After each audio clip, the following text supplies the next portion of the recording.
Personality disorders are pretty complicated, and that's because a lot of people are confused between the differences of what's a personality disorder versus a mental illness. It's really hard to keep up with what is what, and in the world of psychology there are labels galore, and so trying to stay on point and knowledgeable about labels and be aware of the differences between things, it can really be difficult. It can be intimidating. It can be overwhelming to people who do not study in the field of psychology or psychiatry. So in today's video, I'm going to be highlighting what personality disorders are and what you're likely to see. I'm also going to highlight what it takes to create a personality disorder. Thank you so much for coming back to my channel. For all of you who are subscribed or participating, and for those who are new and not subscribed, I encourage you to go ahead and hit that subscribe button so you can stick around with us and be a part of our community. And in case you don't know who I am, my name is Tamara, and I'm an internationally and board certified trauma therapist, but I'm also licensed in mental health, and I specialize within my practice in treating children, teens, and families, as well as adults who are dealing with trauma. Let's jump in. Anytime I mention the word personality disorder, I get a blank stare. One time I had a parent say to me, "What's the difference between a personality disorder and a mental illness?" And it took us a few sessions before she could really grasp the idea of a personality disorder. So let me kind of differentiate what a personality disorder is versus a mental illness. And then we're going to continue on and talking about, how a personality disorder is developed over time. So a personality disorder is basically this. It's a series of personality characteristics that have kind of formed as a result of biology and genes as well as environment. So if you have a personality, what's happening is biologically and chemically, before you were brought into this world, a set of qualities and characteristics were already pre-designed by your genetic codes. And it kind of creates this series of behaviors and attitudes and mindsets and predispositions, right? So medical conditions and mental health conditions. It also creates coloring of the eyes and the hair and the skin and so forth. So biology plays a major part in personality development. When you are born into the world, you are now exposed to another component of development. You are already biologically and genetically predisposed to have a particular personality. Now that you are in the world, right, you're an infant, you are now exposed to sensory stimulation, environments, people, things, sounds, different emotions, attitudes. You are now also observing what's going on around you. You also have an intuition that's giving you some ideas about what's happening all around you. All of those things, right, which would be considered environment or environmental stimulation, helps to add on to the biology and the genetic code of who you are. So that's the best way to explain personality development without getting into those deep neuroscientific theories about the topic. So that's what I want you to keep in mind as we go along. I am formed because of biology and genes, but I'm also formed because of environmental stimulation. Now, imagine if that environmental stimulation becomes detrimental over time. You've been born into an abusive household. You witness domestic violence. You are struggling with, homelessness because your mom can't or your father can't provide a roof. What about if you're an infant and you can't eat around the clock because your mother isn't breastfeeding because she's on drugs, or your mother doesn't have the money to give you food or shelter, I'll put it that way. There's a lot of different components or risk factors, which are right here, just so you know what those are, that can compound the issue. Now, if you put trauma that's repeated or that was major and disruptive on top of that, and then you also include other environmental experiences, like maybe your parents divorced, maybe you were bullied in school, maybe you were sexually molested, maybe you were in a terrible car crash.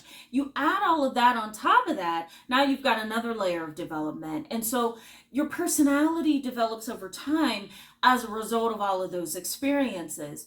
Really, this is a topic that existential psychotherapists and philosophers have really grappled with and struggled with over the years, because some theorists believe that you're a blank slate when you're born, that you are born basically like this blank wall, and all of your experiences are painted onto that wall.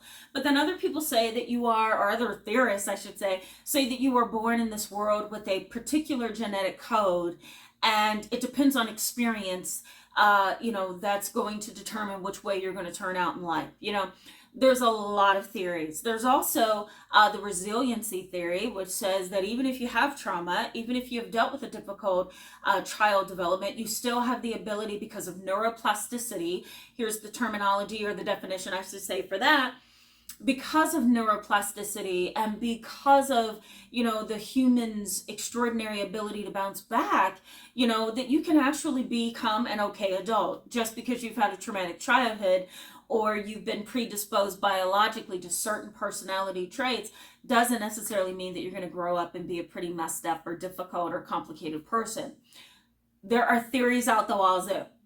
That's psychology. That's how it is. Psychology works with the gray areas of life, and not the scientific necessarily parts of life as much as the medical field. So we kind of toss up ideas, and we're trying to figure out what idea makes the most sense for whatever case we're dealing with.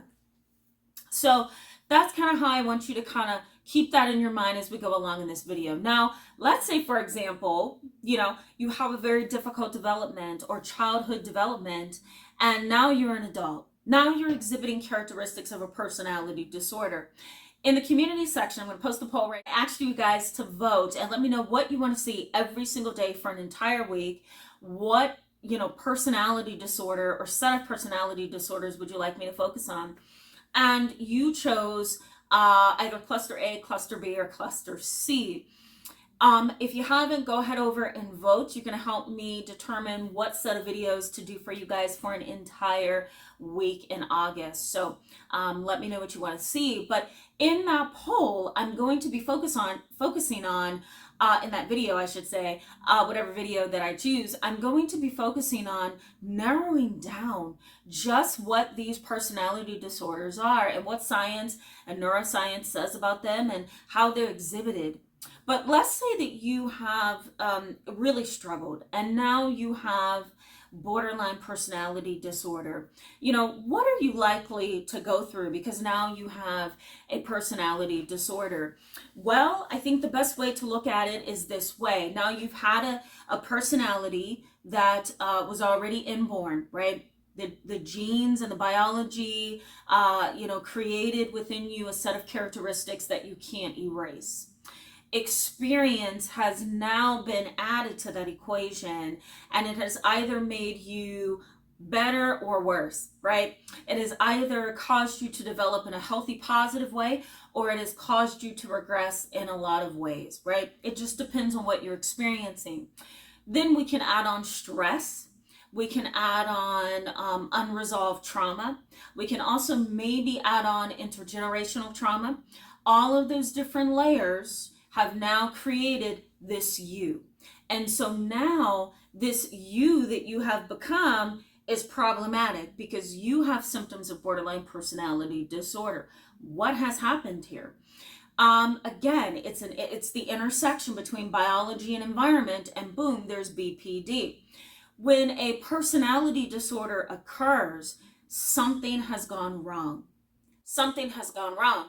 You're supposed to be a healthy individual over your lifespan. A personality disorder basically says this: something went wrong along the way, whether that's genetically or environmentally or both. And it has created this individual that now, has a hard time functioning in relationships, has a hard time controlling impulsivity, has a hard time controlling thoughts and feelings and behaviors, has a really hard time staying consistent and focused in life, has a really hard time managing emotional dysregulation, right? And again, that's because of upbringing, that's because of environment, that's because of genetics and genes and biology. So now you have BPD. How do we deal with this? How do we heal this? Well, there's a series of techniques and a series of theories that have been used to heal borderline personality disorder, the one most important, and I think the most helpful and evidence-based, is dialectical behavior therapy, so DBT. There's also a form of CBT, trauma-focused CBT, that is also used in some cases to kind of target the trauma you've experienced. Here's the acronyms for that: trauma-focused CBT. So there's a variety of ways that we try to treat this, but it really is hard to live a life with somebody who has a personality disorder, not just specifically borderline personality, but narcissistic personality, antisocial personality, paranoid personality. We're going to talk about all of this come August, but it's really hard to live with these kind of individuals because, again, you can't disrupt it, you can't erase it, you can't change it. It's a personality. It's not something that you can change with medication, therapy, or just by begging the person to change. It's a set of characteristics that have been biologically ingrained into who that person is to become, and stress, trauma, environment, bad experiences, etc. builds on top of that and really cements that biology and that genetics that creates that personality. It's really interesting. That's kind of like the going theory for personality disorders, guys. It's just how it goes in the field of psychology. We're seeing it this way. We've seen tons of research studies that supports this particular theory. It's a combination of genes, biology, and environment. Now, a mental illness, what is that? Well, a mental illness is also biology and genes, but it is also environmental. That's another theory. That's another part of the theory of genes and biology and environment. The mental illness can bloom out of that.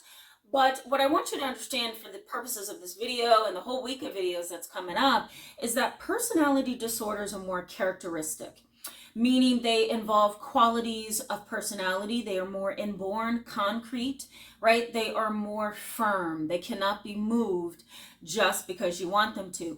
A mental illness is more flexible, and it can be healed with medication. It can be healed with therapy. It can be healed with life experience, change, forgiveness, progression, maturity. There's a lot of things that can change mental illness. But over here with personality disorders, it's a little bit hard to change it. Is it possible? Yes, in some ways. Now, if you're dealing with a sociopath and a psychopath and a narcissist, it's going to be really hard to change their personality. But can you change some personality disorder characteristics? Yes, people with borderline personality disorder do get better. People with dependent personality disorder do get better. Some people with avoidant personality do get better. But the key word is that there's a pervasive chronic pattern underneath the surface. It's not going to be easy to disrupt that. It's kind of who that person is. And I think that's a really important thing to keep in mind. If you have a mental illness, it isn't necessarily who that person is. They have the potential to change, to progress, to get better, to heal. Okay, so I hope that is helpful to you in differentiating mental illness and personality disorders. It can be really difficult to wrap that around your mind, because it all seems to be the same thing. But again, personality disorders are more ingrained, more pervasive, more chronic. Mental illnesses can really be healed, and you can get better, and you can, resume some form of normalcy. Coming up in August, we're going to be talking more about personality disorders for 7 days straight. I'm going to be so tired, but I think it's worth it. I've done this kind of series in the past, and you guys have responded really well to it. If there's something that you want me to focus on, let me know in the comment section below. Thank you so much for being with me today in this video. I encourage you to give it a thumbs up if it was helpful. Go ahead and hit that subscribe button so you can stick around and continue to learn. It's worth it. Okay, guys, I'll see you next video. Bye-bye.